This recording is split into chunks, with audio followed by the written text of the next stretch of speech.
Actually, I know you wrote an article, 3 big questions that the Browns have to answer following the 2022 draft. Kind of take us through that and your thoughts with this. Yeah, for me, like one of the biggest questions going into this season is who is that number 2 receiver going to be? And I think for the longest time, we've maybe been thinking, oh, surely they're going to go out and get another veteran, right? Like they're going to go out and get some kind of help for this offense. But as my colleague Mary Kay Cabot has reported now, I do think it's interesting that they're kind of expecting Deshaun Watson to elevate the play of some of these younger receivers. So a guy like Donovan Peoples-Jones, for example, who maybe last year didn't excel in that number 2 role, but they're kind of looking at what jump he might be able to take in year 3.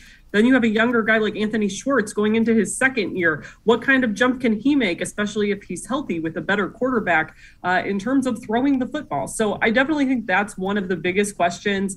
The other big one for me is Jadeveon Clowney coming back? And if he does, when is he coming back? And what does this defense look like if he does versus does not make a return to Cleveland? So I'm still personally optimistic that we're going to see him back. I think he fits very nicely on this defense. And especially when we've seen Myles Garrett lobbying for him on social media and doing so fairly openly, because Myles doesn't do that for just anyone or just anything. It's pretty, I think it says something when he's being vocal.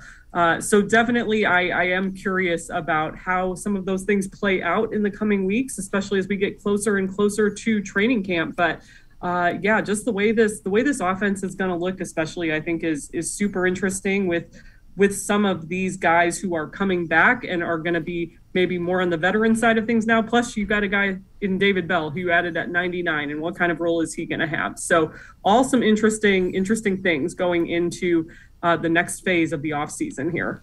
Yeah, and it will be really interesting to see how much of a difference Deshaun Watson makes and how different the offense will look, because it's not going to be the same with Deshaun Watson at quarterback. It will have a different feel.